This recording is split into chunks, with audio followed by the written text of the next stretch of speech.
China को डर लग रहा है, रशिया को भी डर लग रहा है। वो इतने टैरिफ डाल देगा कि Chinese goods will become non competitive in the American. आज जब इंडिया ने डैम बनाने का आगाज किया तो यहाँ पर जी सबकी चीखें निकल रही है।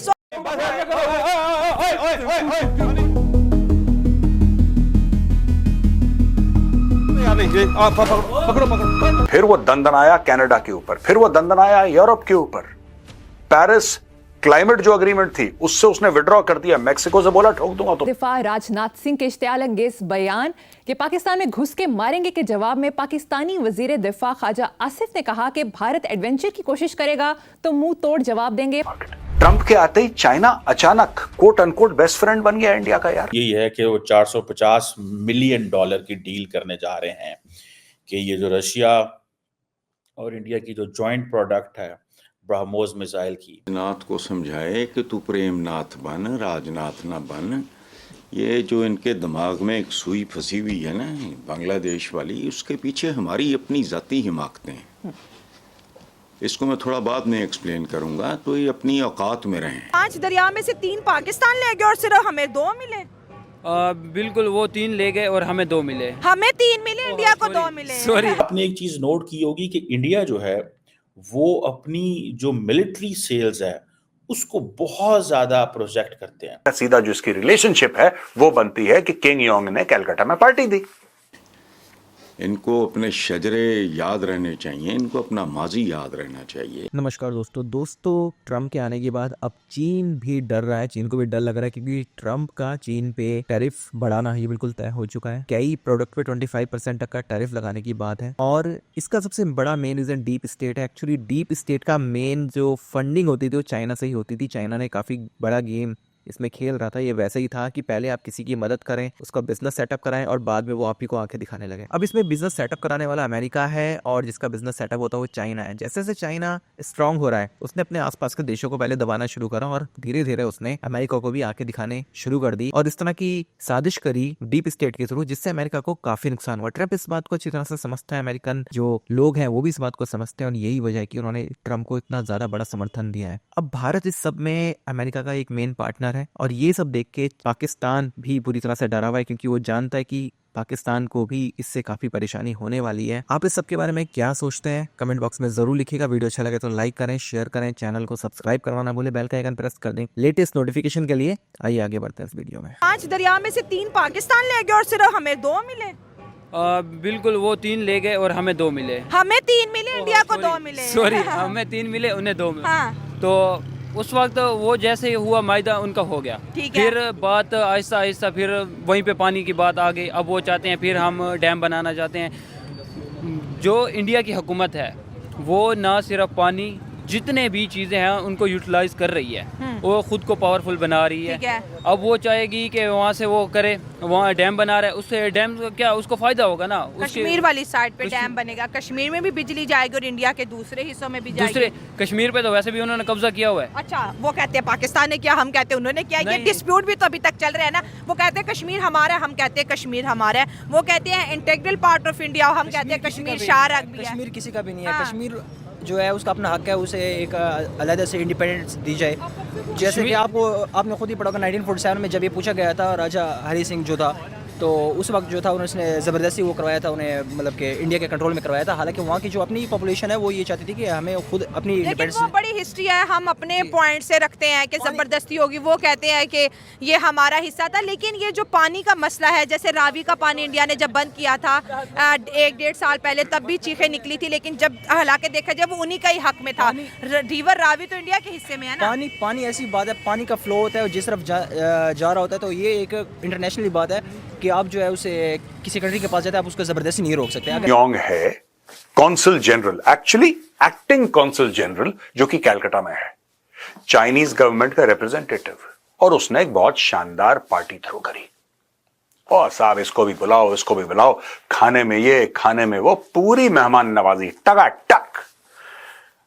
अब आप ये बोल रहे होंगे या सोच रहे होंगे कि मेजर साहब चाइनीज कॉन्सल जनरल ने कलकत्ता में पार्टी दी है, इसके बारे में आप क्यों एक्साइटेड हो रहे हैं कि आप उस पार्टी में थे? नहीं भाई, मैं उस पार्टी में नहीं था, मैं उस पार्टी में नहीं था। लेकिन मैं एक्साइटेड इसलिए हो रहा हूं क्योंकि चाइना और इंडिया का 75th year of diplomatic relations उसके सेलिब्रेशन के लिए पार्टी करी गई। अब आप ये सोचेंगे साहब कि इसमें कौन सी बड़ी बात है, आप तो चाइना के इतने खिलाफ बोलते हैं, चाइनीज सामान मत खरीदो, चाइनीज बुरे हैं, और आप उनकी पार्टी सेलिब्रेट कर रहे हैं। नहीं साहब, the matter is not so simple, matter बहुत कॉम्प्लिकेटेड है। और मैटर इस प्रकार से है दोस्तों कि जब से ट्रंप ने बोला है टैरिफ लगाऊंगा, जब से ट्रंप ने बोला है कि 100% टैरिफ खासतौर से ब्रिक्स कंट्रीज के ऊपर लगाऊंगा, फिर वो दंदनाया कनाडा के ऊपर, फिर वो दंदनाया यूरोप के ऊपर।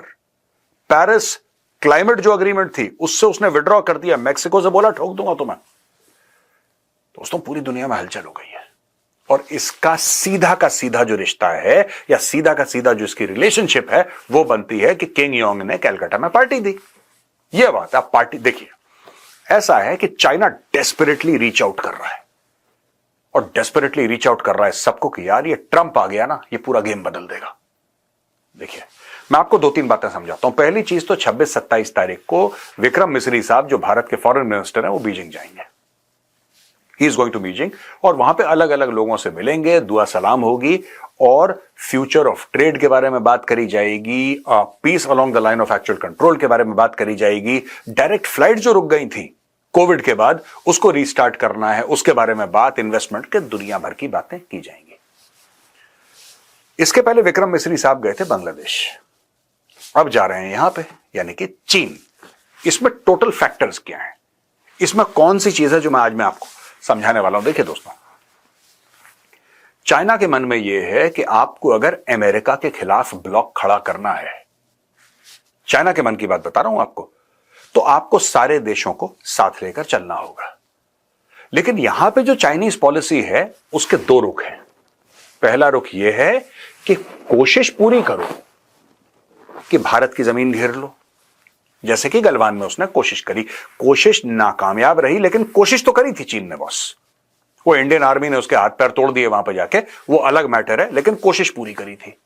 और इसके अलावा दोस्तों, जो तकरीबन 35,000 स्क्वायर किलोमीटर की जमीन चाइना भारत की घेर चुका है 1957 टू 1962, और बाद में सक्शगाम वैली भी जो पाकिस्तान ने गिफ्ट कर दी थी चाइना को, इसके ऊपर हक अपना जमा के रखो।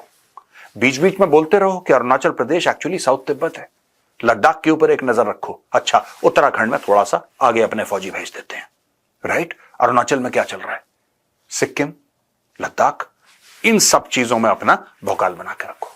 अब दोस्तों कहने की बात यह है कि चाइना को डर लग रहा है, रशिया को भी डर लग रहा है, यहां पे इंडिया चुपचाप बैठा हुआ है। इंडिया कह रहा है ठीक है, I will wait and watch, देखते हैं ट्रंप क्या करता है। आपने एक चीज नोट की होगी कि इंडिया जो है वो अपनी जो मिलिट्री सेल्स है उसको बहुत ज्यादा प्रोजेक्ट करते हैं। वो उसकी क्या वजह है? Because they want to give an impression, they want to give an impression कि हम तो वेपन्स एक्सपोर्टिंग कंट्री हैं, हम तो अब इंडिजिनसली कैपेबल है इस चीज के, ठीक है। और दूसरा इंडिया को यह है कि फिलिपाइन ने लिया है, फिर इंडोनेशिया लेगा, और दोनों इंपॉर्टेंट मुल्क हैं इंडो पैसिफिक के, एशिया पैसिफिक के, इस रीजन के। So it's better to be there. And then ये एंटी शिप क्रूज मिसाइल्स हैं, और आपको पता है कि इस खित्ते के अंदर चाइनीज जो है ऑलरेडी बहुत ज्यादा पेट्रोलिंग करते हैं। उनके बारे में यह है कि वो बड़ी बुलिंग करते हैं, अमेरिकन कहते हैं, सारे वो मुल्क कहते हैं। तो ये जितनी भी साउथ ईस्ट एशियन नेशंस हैं, they are trying to modernise the militaries, और पर्टिकुलरली जो साउथ चाइना जो सी है उस हवाले से देखा जाए। और अब क्योंकि डोनाल्ड ट्रंप आ गए हैं, डोनाल्ड ट्रंप ने भी देखना है कि इंडो पैसिफिक इसमें साउथ ईस्ट एशियन नेशंस के साथ, आसियान के साथ कैसे चीज़ों को लेके चलना है। मेरा ख्याल है कि ये जो खित्ते की ये जो ममालिक है ना साउथ ईस्ट एशियन नेशंस, इनकी पोजीशन बिल्कुल डिफरेंट है, इनकी पोजीशन बिल्कुल डिफरेंट है। They are not dependent on the Western world, on America. अभी तो इनको नई नई वो जिसे कहते हैं ना बेट डाला जा रहा है, इनको तो अपने साथ मिलाया जा रहा है। तो ये एक समझ लें कि ये एक they are going to be in a position जहाँ पे वो आहिस्ता आहिस्ता वेस्टर्न फोल्ड में जाना चाहते हैं।